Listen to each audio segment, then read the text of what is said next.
call to order the regular city commission meeting for Monday, May 5th, 2025. The invitation and pledge was done previously, so we're going to dispense with it. Roll call, please. Yeah. Commissioner Williams. Yes. Mr. Peters. Here. Vice Mayor Mikosh. Here, Mayor Fuller was notified that he had to work and will not be able to attend the meeting. I'd like to make a motion to excuse Corey. Second.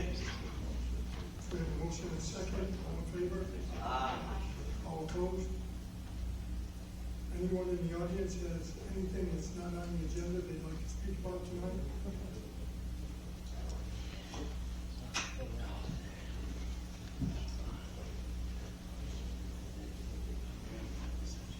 Staff report? You can say that.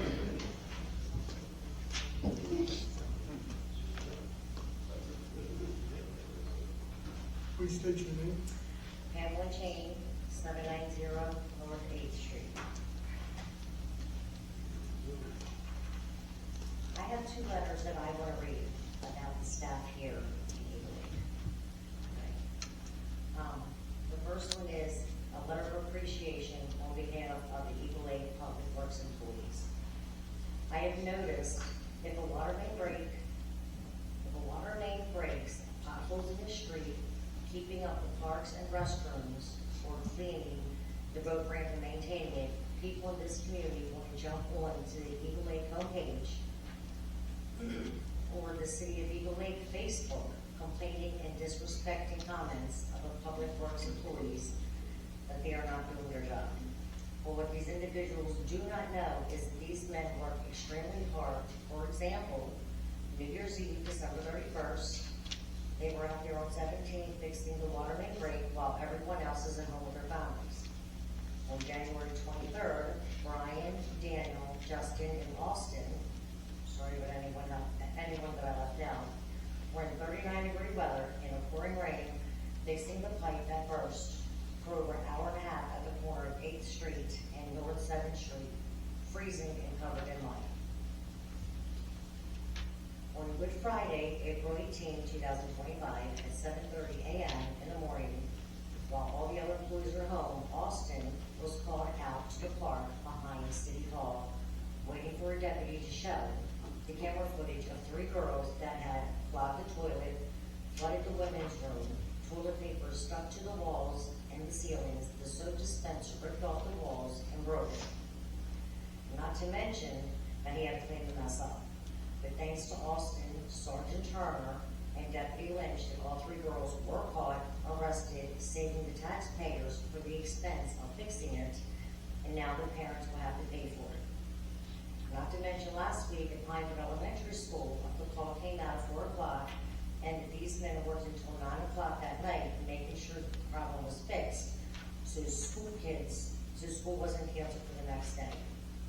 Each and every one of these employees needs to be recognized for their exceptional hard work and dedication for taking such great care of the residents in the City of Eagle Lake. Thank you. And then I have one for Sam and Tiff too. It's the letter of appreciation on behalf of Sam and Tiff, the 2 women that run the entire front office of the City of Eagle Lake Utilities. These 2 amazing women go above and beyond for each and every resident of Eagle Lake.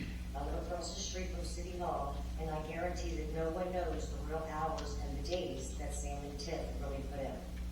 I see them pulling up at 7 o'clock in the morning, even though the doors don't open until 9. And at 5 o'clock, when everyone else is leaving for the day, I have seen them still there, not leaving until 6, sometimes as late as 6:30. And they have even worked Saturdays. I have witnessed irate residents coming in and taking it down on Sam and Tiff for the water being cut off, and still they treat those residents with the utmost respect.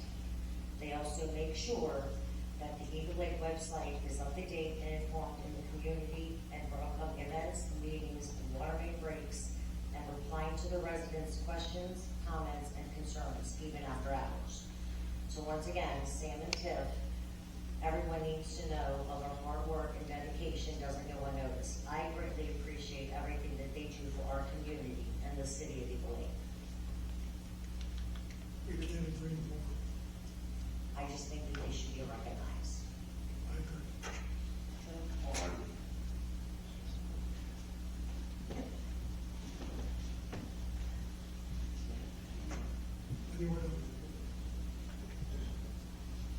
Staff reports, Christie.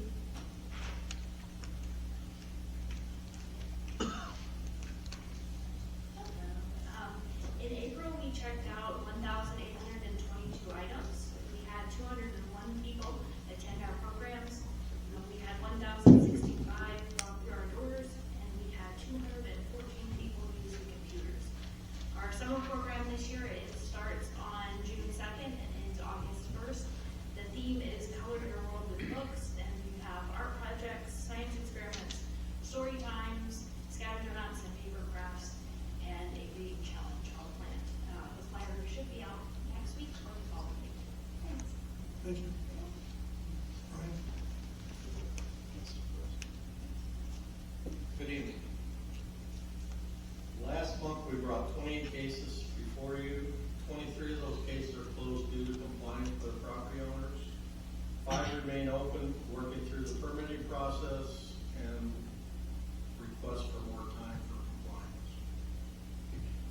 15 cases have been brought this month.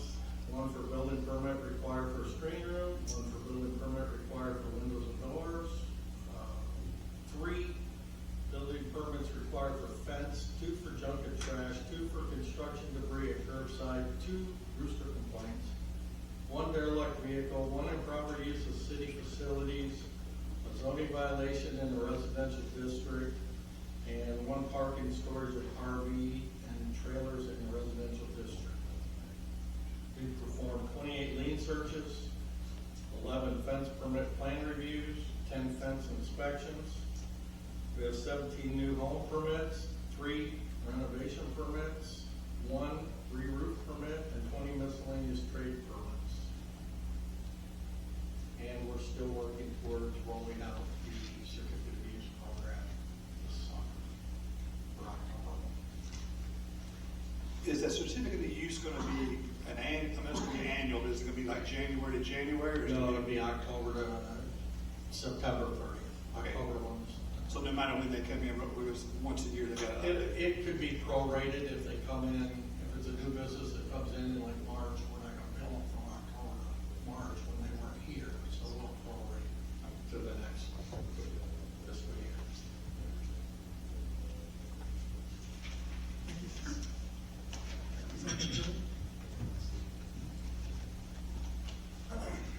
All right, good evening. So these stats I'm going to go over with you today covers the month of April. So in April, we ran 296 calls for service. We arrested 83 individuals. Of those 83, it's comprised of 73 misdemeanors and 19 felonies.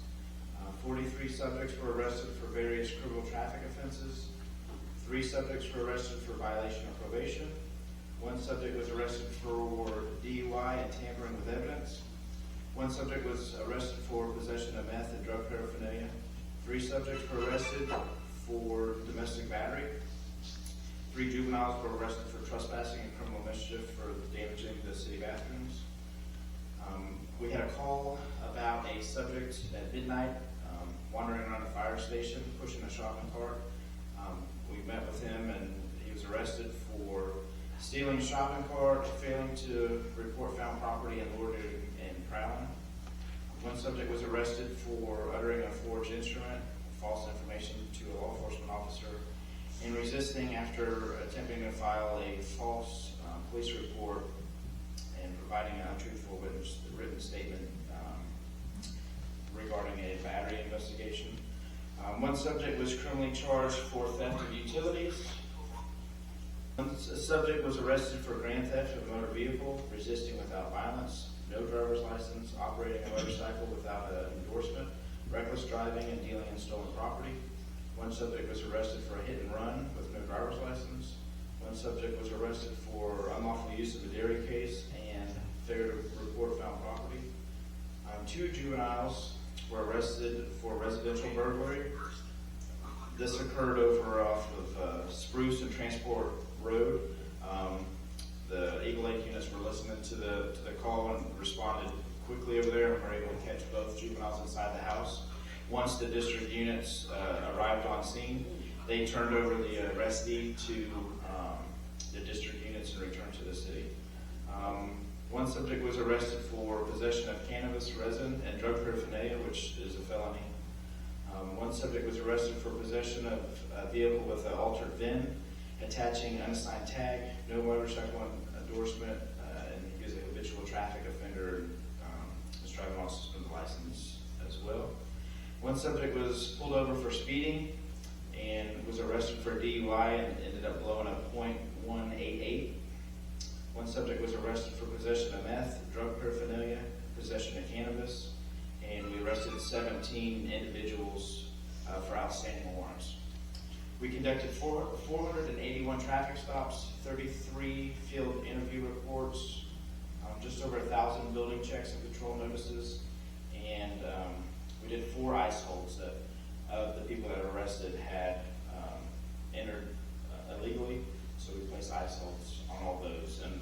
And also, you may not know, if they're an illegal alien, if they're arrested, it gets upgraded to the next charge. So if it's a first-degree misdemeanor, it automatically gets upgraded to a third-degree felony if we determine that they're here illegally.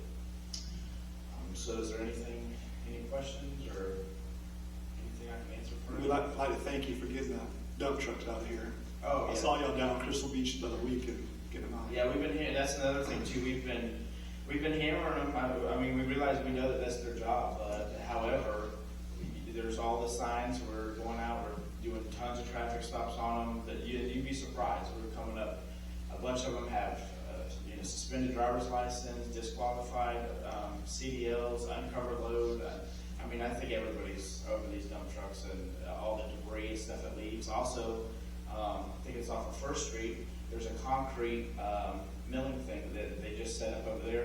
Now we're getting huge chunks of concrete that are coming on Spruce Road whenever they turn off. So now we're going to adjust our efforts over there to try to ensure that all those loads are secured. Because I sat on Crystal Beach Road the other day for 3 hours and I didn't have one dump truck. And before, you'd sit there for 10 minutes and you have 10 of them come by. So they're definitely getting the message. Most of them I see now are all coming down Bomber Road, but if you see those huge chunks of concrete on Spruce Road, just know we're working on that next to try to make sure that that load is secured. So, anything else? Yeah, and we're also working with the county to try to get no trucks signs put up, local traffic only, in an effort to keep those trucks on either Rifle Range or Bomber Road. To keep them out of downtown legally. Yeah, I wish that helped a lot. I mean, I think that's surprising sometimes the semis and stuff that you see coming through there, but if we can shut it off right here at Eagle, and then the same way they're by the Sunoco, where they come in and they couldn't be there at all, and it gives us a reason to start taking them to come through. I mean, we'll sit out there running radar on them all the time, but they're starting to figure that out too, because the last few times I've sat out there, they're only doing like 1, maybe 2 over. But it seems like most of them now are getting smart, going down Bomber Road and just avoiding it altogether. We're down 17. So. Thanks, No problem. City manager. Just a couple quick things. There's some questions that came up at the last meeting concerning several projects within the city. The Domino's project that is going on 17, that is still a viable project. They are still moving forward. They had to switch architects, and that's what's held them up moving forward. Last time we had any contact with them was July, so they're moving forward with their new architect to come in at that location. Excuse me. We also talked about the traffic light at Gilbert. I talked to DOT. DOT is working with 7-Eleven. They're going to make that a fully functioning light prior to the end of the school year, is what they had told me. And then Commissioner Peter had questions about the sidewalk along Starling. I got a hold of the county, and they indicated that is still a project, and it's in design right now. They do not have a time frame yet for that construction. That's all I have. But it was approved for this year? Yes, it was. Yes, according to the county, it's in design right now. Great. So that means a new sidewalk off the back of Lake Region, leading all the way to Eagle Ave. So I see one of your notes is our impact fee increase. Did we make any progress on that? Yeah, I talked to the state, and they indicated that with all the development within the entire state. They have 2 engineers assigned to impact fee regulations and evaluations. Both of those engineers are slammed. There's no way that they can even start looking at updating our impact fees until October, November. They can't charge a fee. It's like a $4,500 donation that they're looking for. I got the agreement, but it'll be October, November where they can start looking at it. So with the other cities around us raising their impact fees, is that something we can do as a city without a study? In 2019 was the last time we did it, and 2018 I think is when the study was approved. Yeah, so there is a requirement that impact fees be based on the most recent localized data, and the way the city supports that is by a study that's been done by now there is an agency. I forget the name of the agency is eluding me. Florida Rural. They can do, or the city can engage with a private consulting firm. That's at a much greater expense, but that's something that may be available as well if you want to look at expediting. But I don't know. I'm not sure if what their availability is to do it any sooner, though. Again, the last study that was done was in 2019, and the time has elapsed since then. So whether that's too much time, how much? There's an increase that was built into the last study, though, right? Yes, that we can still. So that's something that I think the last time when we talked about this a couple of weeks ago, that there is a basis for increasing it to the rate that was found in the study of 2019. That's something. The more recent the data is, the better of a backup it is in the event of a challenge. So we've got something. I mean, I would recommend having an update done, though, but if the commission would like to rely on that 2019 study and go ahead and increase it to that amount, that's okay. I just the data is getting a little dated. So what about with our interlocal connection with Winter Haven? Why couldn't we use their study where they just raised theirs? We just can't piggyback on another agency. It's got to be based on. I mean, it may end up being a lot of the same data. We could. I mean, and so potentially, if we were to go with, for say whoever their the rate study that they had done, we could talk to them and say, hey, maybe pretty relatively simple because we are close in proximity. It may be quicker for them to update those numbers, kind of like doing a comp, like a realtor getting comps. So it may be quicker for them to do something if it's the same company that's done a local municipality nearby, but it's got to be individual to our city. Otherwise, I'd never recommend basing it on somebody else's study. Yeah. My only concern was the last time Florida Rural Water did our update, it took a year to 2 years for them to complete the study. Because like I said, we're not paying them, it's a donation. And my concern is simply that if we wait 2 years, where's the building going to be? And we're going to miss out on a lot of impact fees. Should we wait that long? And that's why the last thing I brought up, whether we should increase it to the highest point, because we're still lower than Winter Haven. Still lower to be enjoyed. So I don't see major developers complaining too much because we're lower than adjoining municipalities. Yeah, I just paid for one in Winter Haven last month, $10,000 for water. Yes, that's correct. And then $6,000 for sewer. Because when Brian and I met with them and we talked to them about the interconnect, that's when they told us that they raised theirs to 10,000, and we're like, if they're raising theirs, we might as well raise ours too, because we need the money as much as they do. So if we have to open up that interconnect valve for 2 or 3 weeks, how much money are we going to lose because their water price compared to ours? I mean, it's not impact fee, but water. Well, they charge it's $4 per thousand. So 200,000 is our max, so we're looking at what, $800? My math is right. So can we raise our impact fee now to the $89.50 you're proposing? Like I said, if that's the number that's in the 2019 study, we do have something to base that decision on. So yes, that's something that the commission does have a study to back it up. But again, my recommendation, even if the commission does decide to go with that and go ahead and approve the increase based on the study that we have, I'd still recommend as soon as reasonably possible going ahead and having those numbers looked at, because the farther we get from it, just the economics can change. And I do have the copy of the agreement with Florida Rural Water. I just have to sign and send it back to them, and they'll schedule us for October, November to start that study. But you're saying still 2 valves. Yeah, but Two. based upon what they did last time was 2 years. This time they're super busy, so it could be longer, I don't know. Like I said, we're not paying them a significant amount of money to do it. It's kind of time and, based upon their timing, to get it done. And that's, my concern is that with the health and development the way it is, that we may end up losing, funding as we move forward. Because we've got a significant number of water projects that we're working on. We could use the extra $3,500 per impact fee. I agree with you. I have a question about the annexation. What are they wanting to do with the 2 small warehouses off Blue Road and 540? They're looking at doing flex space. If you're a plumber and you need an office and you need storage space, that's what they're looking to do.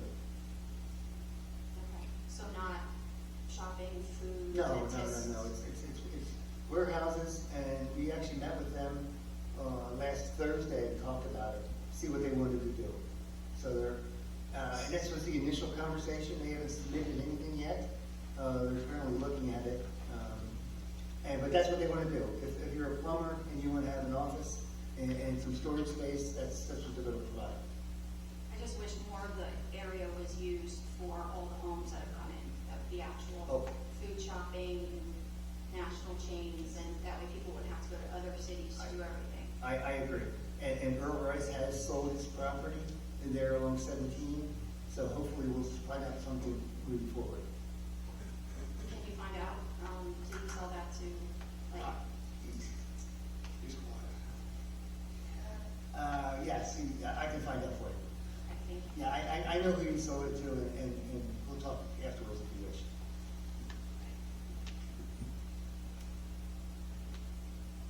Okay, thank you. As Vice Mayor, I proclaim Municipal Clerks Week from May 4th to May 10th. Thank you to Dawn for all that she does for all of us. Also, as Vice Mayor, I proclaim National Police Officer Memorial Week from May 11th to May 17th. And I proclaim National Public Works Week from May 18th to May 24th, 2025. Beyond presentation of the trending analysis. Mike? Don't try it. Good evening, everyone.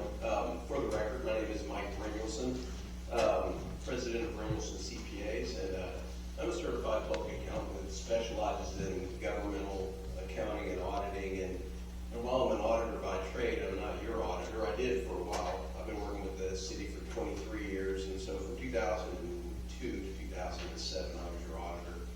And the standards, the rules that we have to go by got very difficult. Independence requirements got hard, and so I started working with the city to go through the audit. I help learn general accounting matters, and I help prepare the financial statements that get audited, and I walk with the city through the audit process, because there's a lot of technical questions that come from the auditors. We push back when they push back, to work to find the best, most accurate set of financial statements when we're done. And so most of my work is done before the audit even starts, but the reason I'm here tonight, and I come at the end of every audit process, and I wasn't able to attend the last meeting, I had conflict. I like to come when the auditors are here just to hear what they have to say. But I did read through their reports, and of course you've been told you have a clean audit all the way across, top to bottom, and so congratulations on that. It's not an easy thing to do nowadays. But the reason I'm here, and the auditors may have spoke about this, they do, if you read their management letter, they do some financial condition analysis. But it's not their responsibility. They're just double checking ours as management's monitoring of our financial condition. So it's our responsibility to do that. And really, when I've asked boards, how do you do that? They don't have an answer. They say, well, we pass a budget. That's not monitoring your financial position. If your budget has more expenses every year than revenue, you're going to deteriorate. You're going to run out of money. And historically, there's been some times that the city of Eagle Lake, when I've been here, we've been in a financial emergency before. Things have been pretty bleak, and there was no money, now money. And you'll see when I go over these trends, you'll see that's changed. Now you're in great financial shape. And that's really my goal when I go through this book, and I'm only going to go over 2 of the pages. So there's a lot of data here. If you have any questions, I can answer them. After I leave, if you have any questions,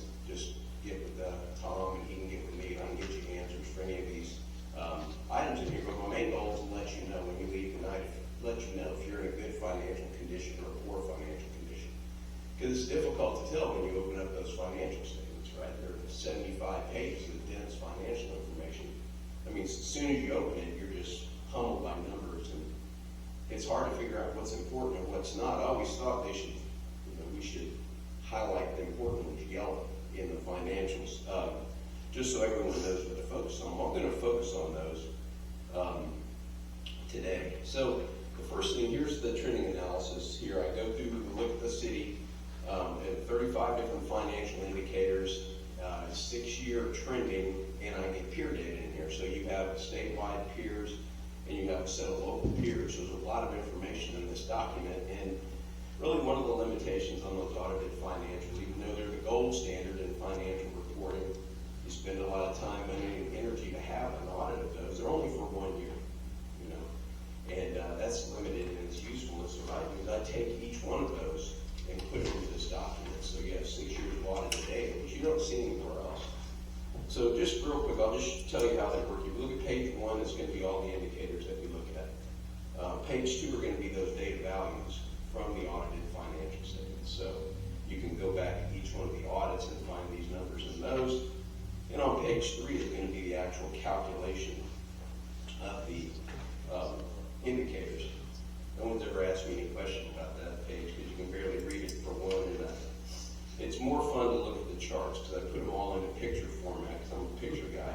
And for those of you that have gone over this with me before, this is going to sound very similar. And it's not that I'm not a creative guy, it's just that we get muscle memory looking at these same indicators. And these are tried and true, and you can really tell what's going on. And usually I come to a meeting like this, I'm either going to give you the bad news, as we have in the past, that something's got to be done to fix X, Y, or Z. I'm going to, tell you how you're improving or how you have improved.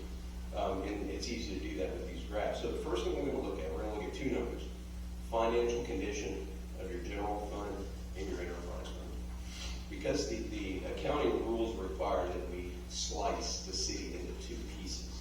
The governmental side over here is going to be your general fund, your CRA. And the enterprise fund over here is going to be your water, sewer, utility. And the reason they split them up is they both have different objectives and different ways to raise money and to pay for their costs. And so we have to look at them separately because they both have separate rules to account by. So this shows you a little bit of the complicated nature of those financials. You have these 2 pieces of the city that report differently, yet they're folded together in those audited financial statements. But what we're going to do, if I were to tell you, and what we're going to look at is your unrestricted reserves. And is that at an adequate level? And if it is, what kind of level are you at with your unrestricted reserves? And I say that because the city of Eagle Lake has a significant amount of restricted money, more than you have unrestricted money. I'm sorry. These are going to be mainly impact fees that you've collected.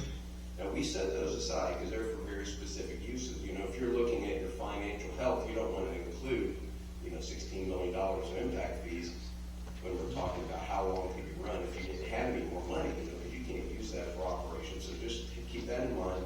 We're setting restricted reserves to the side. We're going to look at the unrestricted reserves, which in the general fund is, if you were to have your financials and knew where to find it, this is on page 14 if you ever wanted to go look. It's the 3rd line from the bottom up, and we're talking about audited financials, that big document that the auditors went over. It's $5 million. That's your reserves. So the question is that good or is that bad? You really don't know. And there's another limited usefulness of the audited financials, is everything's in dollars. Right? We all know if it's got a dollar sign in front of it, it's not that good for financial analysis because we know that value of the dollar changes every day. So what we do when we look at that $5 million, we look at something relative to the city. Because Tampa goes to $1 million a day in their general fund. So if you were Tampa, you'd have 5 days of reserves. Not very good. The GFOA, which is the best practice setting body for local government finances, sets a minimum of 2 months, 17% of your annual expenses you need set aside. So what we do is we do this math for you. We take a look at what the general fund spent, which was $3.8 million, and we divide it into your reserves. You can already see right there, we spent 3.8 and we have 5. So this ratio is going to be more than 12 months of reserves. So if you can look at this ratio on page 11 of the handout. City of Eagle Lake is gonna be the blue line. And what we're calculating here is your Dave Ramsey or your Susie Morgan numbers with this is. You know, you're at 130%. You can see on the far right, you're the blue line, you can see your trend over the last 6 years. Now, I want to tell you, this is looked strong over the last 6 years, but you just go back 6 years prior to this, and it was down into that 17% range. There's been a big turnaround in Eagle Lake. And you can see it's a substantial number, 16 months of reserves in unrestricted reserves. Remember that, not counting any restricted funds toward this number. So, if the general fund received no money beginning on October 1st, how long could it run at the same level of service? 16 months. So that's a very strong financial condition. But to put it in perspective, there's 2 red lines on this chart. Solid red line is going to be your statewide peers. I compare you to 17 like-sized cities in the state of Florida. And when it comes to population, taxable property value, and you can see where their numbers are, right around 80%. I also compare you to 3 local Polk County municipalities, give you a local feel for your area, because Polk County is a little bit different than some counties in Florida. That's the dotted red line, and that's going to be Polk City, Dunn, Eagle Lake, Hamilton, average. So you're at a high number beginning there. You've got a multi-year trend of being at a high number, and you're beating your peer group. So you can leave tonight knowing that $5 million of reserves, unrestricted, remember, is great financial condition for the general fund. The question I had when I looked at this is what happened in 2021. Right, what was that dip? And that's something else that the city has done. That was in 2021, the city paid off their last long-term debt in the general fund. They paid it off $650,000, one check to write it off, and look at this, it barely had a dent in the financial health of the city. So not only are you building and maintaining financial condition in a very good category, you also paid off all your debt in your general fund. Something similar is going on in the enterprise fund as well during the same time, which is where I'm going next, because one fund may not always be in good shape and the other one might be. You know, we have to look at both and see if one's in great and one's not. We need to rebalance to get them kind of both in average shape, let's say. So we're going to look at your enterprise fund. Same math takes place, so we don't have to explain. That's on page 14. If you have a question on those, just let me know. Page 14 shows you your enterprise fund. Same math, numbers change a little bit. Your reserves in your enterprise fund are a little under $6 million. So there's a little more in just straight dollar in the unrestricted portion of your reserves in your enterprise fund. And again, we don't know if that's good or bad, so we compare it to the level of billings in that enterprise fund. You bill, when you look at water, sewer, sanitation, and stormwater fees, you bill a little over $5 million. So again, our base is $5 million, and you know you have almost $6 million in reserves. So you know this number on page 14 is going to be over 100%. It is. You see it there at 116%, or about 14 months in reserves. And again, you have your peers there. Now this is shown just like the general fund. If you were to go back a few years, steady uptrend. Both funds were in trouble not 10 years ago. In fact, the enterprise fund had got to the point where its expenses were more than its revenue was billing out. I mean, there's just no way that ends well when you're spending more to rent a utility than you're collecting from user fees. So a big turnaround. Next time I come on, maybe I'll give you a longer trend so you can really see what this looks like when you go back. But both funds are in great financial shape. Therefore, the town is in great financial shape. Now, I will mention, it's interesting you're talking about impact fees, because I work with every city except 2 in Polk County, and I'm the auditor of the Polk Regional Water Cooperative, and I have been since day one, so I've been watching these numbers. And if anything I know about those co-op numbers, they're just only going to get bigger. I mean, every time I get into that audit, my eyes start to bleed. When I look, I go, there's another zero here, you know, and these numbers are getting big very fast. And if you just look, I just happen to have their business plan. So what they do is they've got a bunch of engineers working on telling the future. And I always laugh because, you know, as that counts, we never do that. We are historical financial information is our home, and but they're forecasting out all of these plans with the co-op, and then they're giving the local governments, you may have seen in your estimate that you're gonna have to pay. Well, yours is in 2028, and that gets billed on 10/1/2027, so we're talking just a couple of years away, $1.5 million bill you're gonna get from the co-op. Whether you take a drop of water or not, that invoice is gonna come in as you signed on as a participant. And therefore, you have limited control really over where these costs go. If you go to 2033, which sounds, off into the distant future, but it's really not, it's $2.2 million. One bill you're gonna get from the co-op. Your water and sewer customer bills that you bill are $4 million. So, almost half for water and sewer is gonna go to the co-op by 2033. So I say all that, which is why Winter Haven's water impact fees and Lake Alfred, if you go back historically, water impact fees have never been higher than sewer impact fees. It's crazy. Sewer is way more capital intensive than the water utility. But everybody's building that alternative water charge to the new customers because people who've been here forever isn't driving the need to go to the lower floor and aquifer to get water. It's the new growth, and so they're pushing it on the new growth. I say all that to recommend go get a professional rate study done. It's expensive, but it's well worth it. Well worth it because there's some out there that some of these people are working with the co-op. Ref Tillis, let's say, they're working with the co-op on this projection that I'm talking about. That they put together, and they do a really good job. I work with Florida Rural Water, and you get what you pay for, and you don't get it timely, and you really got to watch what goes into that study and what comes out of it. So it's just my warning. I've been through a lot of them over the years. So, but that's a great thing. I just gave an audit presentation to Dundee, and they are woefully not ready for this at all. Not even close. You guys are. You have $6 million in reserves. You're at a point where you're ready to get ready for it. They're way behind the ball, to get ready for this change that's coming in the water utilities.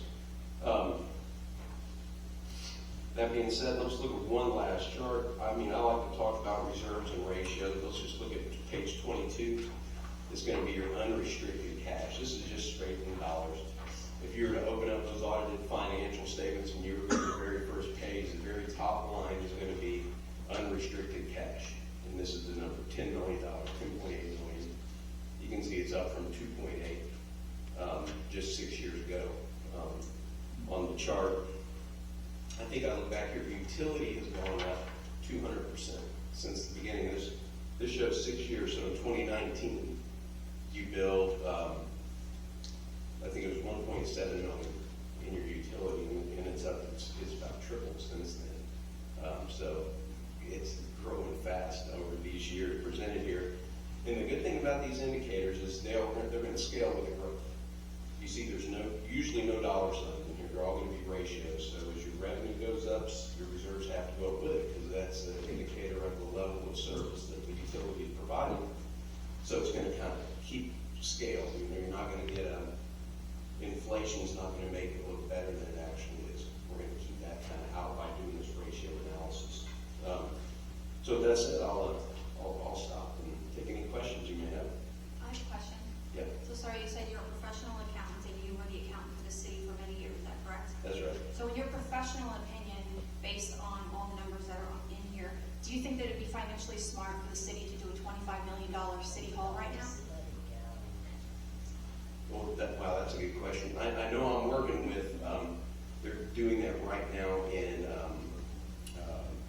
Mulberry. But based on the number in City Hall here and your expertise, would you recommend that, because that's been about 3 years, and I know they've spent well over $300,000 on something that hasn't happened yet.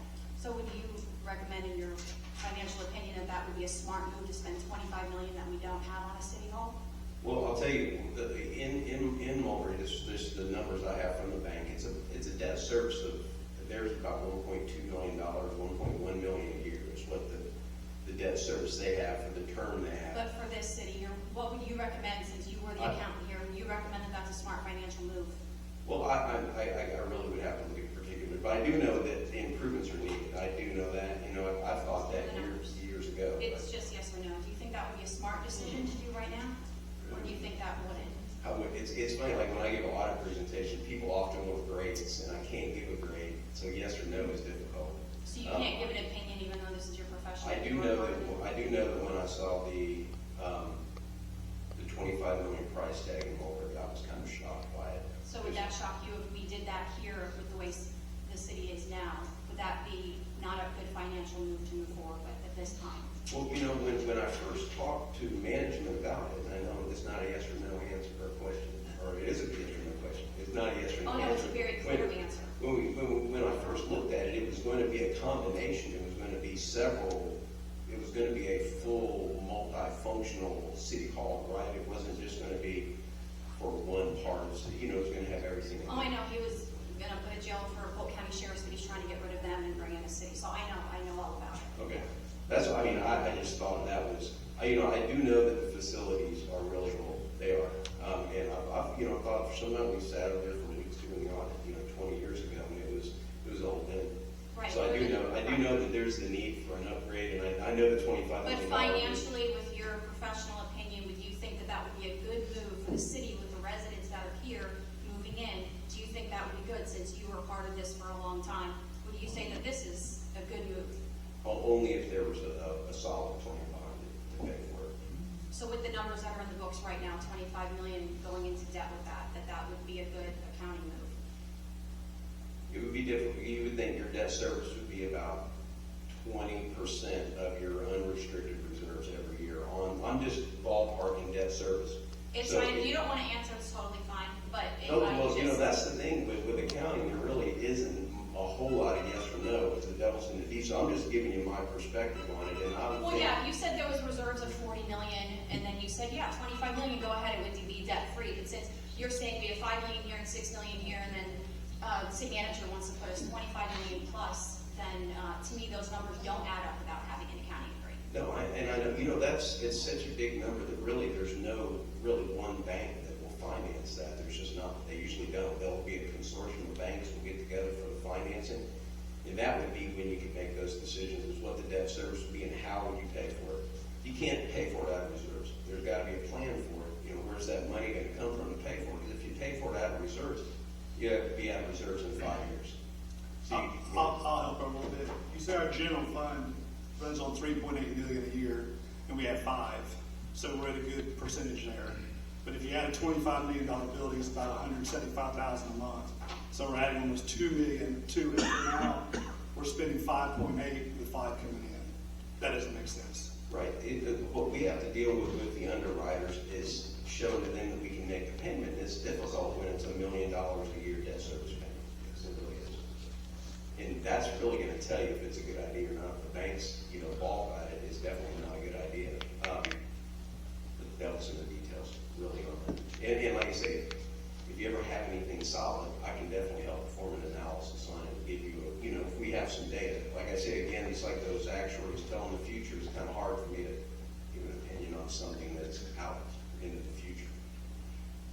But I can if you get the data. I didn't mean to put you on the spot, but I'm just really glad that you were here and I got to ask this. Yeah. No, it would be difficult. You couldn't do it without a good plan. Where's that debt service going to come from? If it's there and it's a solid number, if it's structurally sound, meaning it's not built on non-recurring money, if it's something that's going to be there every year to pay for it. Right, and it's for less than 25 employees, so, yeah. Right. Good point. Thank you. Yeah. All right, thank you guys. Thank you. Public hearings, consideration of the first reading of ordinance number O-25-05.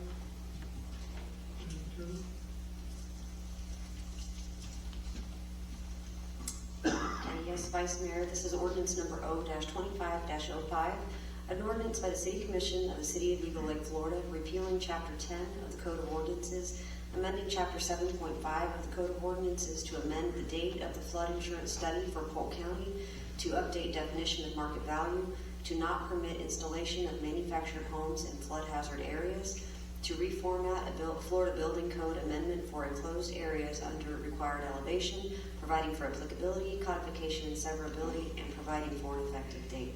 And that's it, Vice Chairman, or Vice Mayor. I'll entertain a motion in the second. Can the city manager please explain this more in layman's terms? Just, it's a lot of legal jargon, so everybody understands. This is requirements of the amend our floodplain ordinance. Actually, the next three ordinances are, I believe. And what it is mandated by the state and the federal government requesting that they evaluated our floodplain ordinance and they made recommendations for changes. So voting for this would be that they wouldn't be able to put a manufactured home in a flood area. That's correct.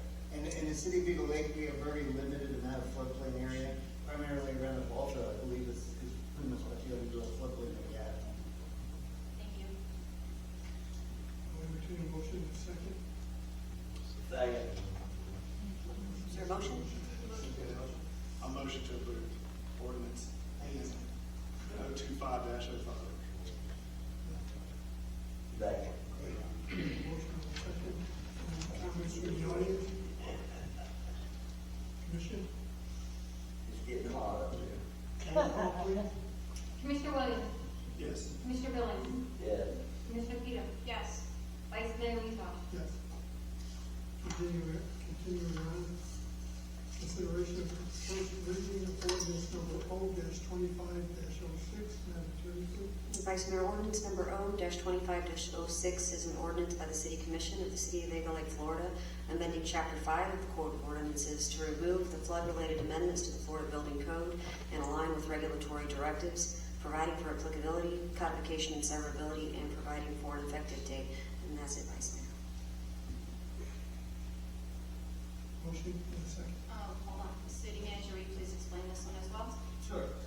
Once again, this is changes that were recommended through the state. They evaluated our floodplain ordinance and they came back and they recommended changes to it in an effort to bring it in line with current regulations. Thank you. I'll make a motion to approve ordinance O-25-06. Second. We have a motion in a second. Audience? Any commissioners? Roll call, please. Commissioner Williams? Yes. Commissioner Billings? Yes. Commissioner Peter? Yes. Vice Mayor Mizra? Yes. Moving on to C, consideration of the first reading of ordinance number O-25-07, Madam Attorney, please. Vice Mayor, ordinance number O-25-07 is an ordinance by the City Commission of the City of Eagle Lake, Florida, amending Division 7, Chapter 1, and Division 8, definitions of land development regulations to remove duplicate content that is addressed in Chapter 7.5 in the Code of Ordinances and the Florida Building Code and align with regulatory directives, providing for applicability, codification, and severability, and providing for an effective date. And that's it, Vice Mayor. And this, once again, this is a recommendation from the state of Florida in evaluating our floodplain, remove duplicate data that was in our ordinances to try to clean it up. Entertain a motion in a second. I'll make a motion to approve ordinance 0-25-07. Second. We have a motion in a second. Anything from the audience? Any commissioners? Roll call, please. Commissioner Williams? Yes. Commissioner Peter? Yes. Commissioner Billings? Yes. Vice Mayor Mizra? And finally, D, consideration of the first reading of ordinance O-25-08. Madam Attorney? Yes, Vice Mayor. Ordinance number O-25-08 is an ordinance of the City of Eagle Lake, Florida, extending the corporate limits of the City of Eagle Lake to include therein additional territory lying contiguous and adjacent to the present boundaries of the City of Eagle Lake, describing said additional territory herewith and providing an effective date. The general location is 2 parcels of land totaling approximately 4.2 acres east of Highway 17 North and north of Windsor Windsor Reserve Drive, with a street address of 4930 Highway 17 North and U.S. Highway 17 North, Bartow, Florida 33830, commonly known as the Thornton property. And that's it, Vice Mayor. This is the Thornton property that's located adjacent to the entrance to Windsor Reserve. It's a vacant property now. They have looking to annex into the city. There was questions that we had concerning the water bill at some point. I've raised that question a couple times. That situation has been addressed, and we have no objection to the annexation. The zoning, we're going to look at that at the meeting in June. The other thing we're looking at is potentially having a special meeting on June 16th for the second reading of that ordinance, because the property owner has an agreement of sale that they need to close on in an effort to sell the property, and I think it's in our best interest to try to work with them to get that, follow through on that agreement of sale. So if it's okay for the annexation, we're probably going to look at a special meeting in June 16th to do the second reading of the zone. Do we know what's going in there? Yeah, that'll talk about. It's an agricultural support business. The attorney's here if you want to ask him specifically. Fired up. I know the planner had asked, I don't think I got a specific So that sounds like a answer. nursery, so are they gonna, is it a nursery and they're gonna take up more land, or is that what that is? If supplies. It's the red brick building, right? Yes, I guess. that's correct, Yeah. yes. Yes, ma'am. Good evening. For the record, my name's Sheldon Rice. I'm an attorney with the law firm of Peterson and Myers, address 225 East Lemon Street, Lakeland, Florida. Correct. It's the red brick building on 17, just adjacent to the Windsor Reserve residential project. Currently, it's got a sign out front that says Thornton and Company. That our client, the prospective buyer of this property, is looking to close on it. The intent is to use it for kind of general commercial type purposes. This is anticipated to be their headquarters. So they're an agricultural business. They have citrus operations throughout the county and provide services to other citrus growers and other ag businesses throughout the region. This would be their kind of primary location. So they'd like to move that here and have office spaces, commercial stuff, and then of course, kind of tie it in with some of the ag support. So that's the intent and what they are looking to do.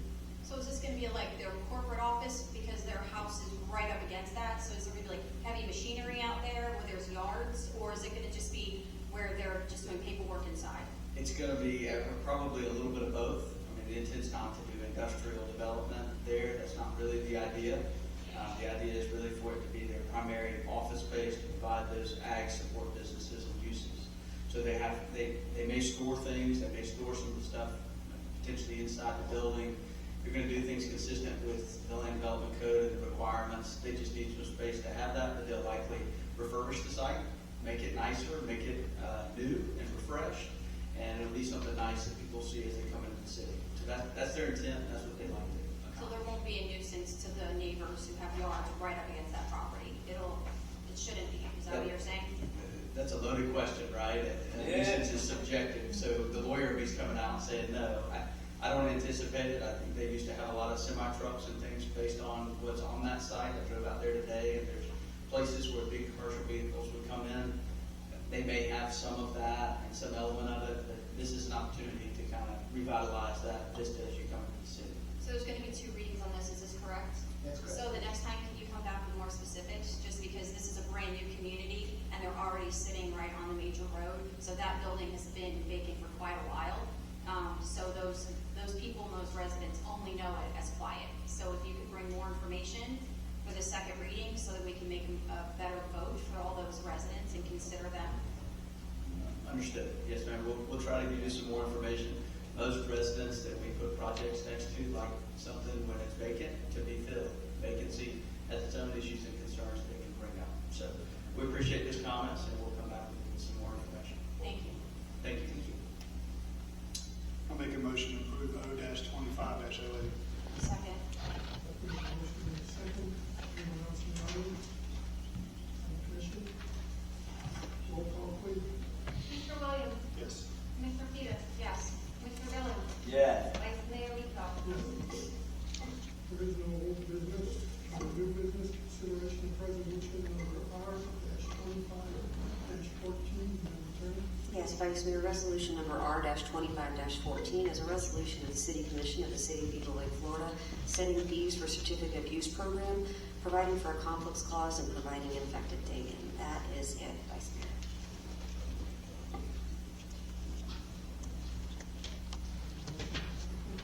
I'll just explain this one as well, please.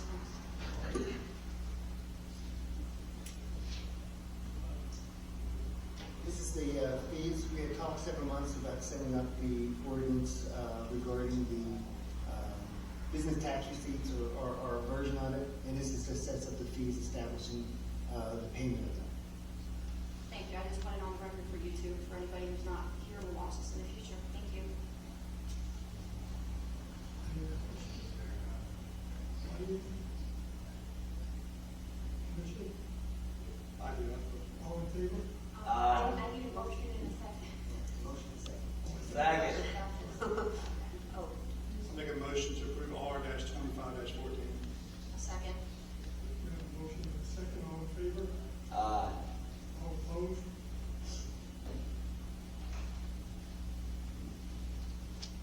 Attorney, do you have anything? So, Minutes. we have, minutes. Minutes. Consent agenda.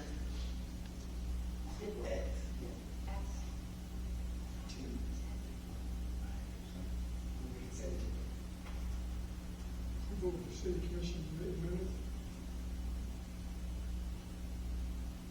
I'll make a motion to approve. Second. We have a motion and a second, all in favor? Aye. All opposed? Now, Okay, so, for the next meeting, I will bring something back, whatever is necessary regarding the increase of the impact fees consistent with the 2019 study. And I had also mentioned at the last meeting that we were going to be bringing back the contract for the construction manager. That is something that I apologize with the 2 weeks in between the meetings. I was not mindful that we had half the amount of time that we usually did, and I simply was not going to have the time to be able to get that to Dawn in time for the agenda deadline. So that's something that we anticipate bringing back to you at the June meeting. So my apologies for underestimating the time that I had to do that. Otherwise, that it stands for any questions that the commission has, and that is all. Commissioner Pugh? Yes, two things. Can, at this, either at this meeting or at the next meeting, at Tom, city manager Tom, please, give us a number of, how much he has spent so far on the potential, city hall rebuild, because I know that it was, when I first came on a year ago, it was right about 300,000. And then for the next meeting, I plan on doing a revote of squashing the $25 million like I did when I first came on. Getting rid of all of that proposal and stop spending money that we don't have on the $25 million city hall redo. My turn. So I had the meeting with the ballpark after I got the sports license, and we got 3 complaints the next day.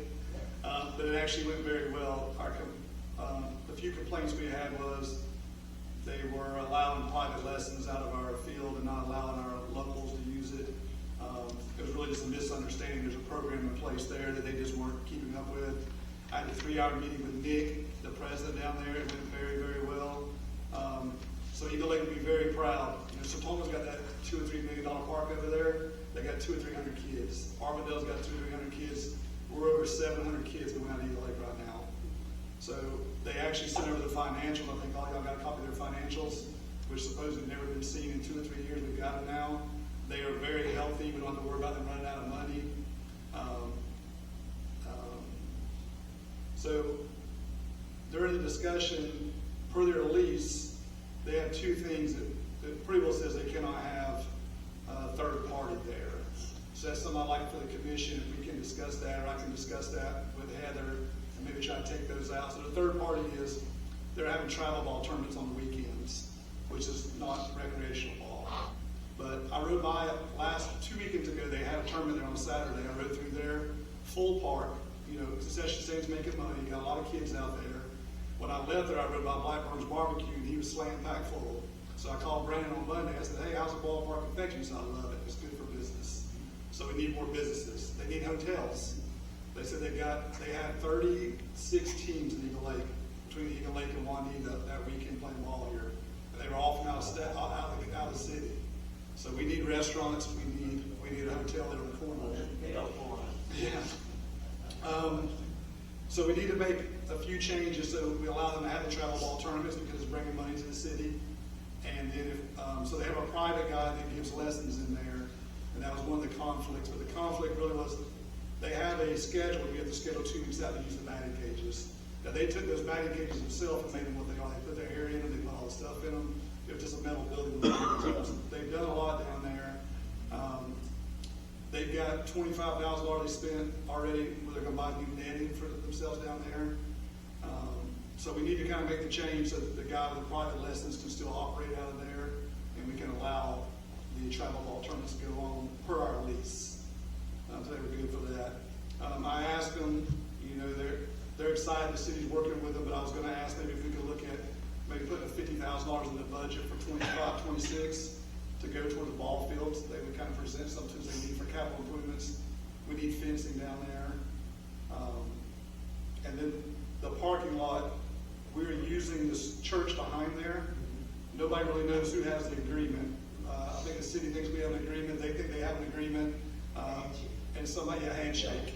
So they've taken the fence down, the parking back there, and that weekend the travel alternative was full, but it's sand, it's Old Grove sand. So I talked to Brian about when we rebuild the roads, maybe we can take some buildings down there. But it would be best for the city to get a little written agreement with the church that we're allowed to put buildings over there for parking, to help out the parking over there. Yeah, we're opening bids for the paving on, I think it's the 17th of May. Okay. So we'll award those bids in June. They'll probably get started in June or July, so it'll be in August before. That's what I told them, like 3 or 4 months. Yeah. We told them it'd be 3 or 4 months.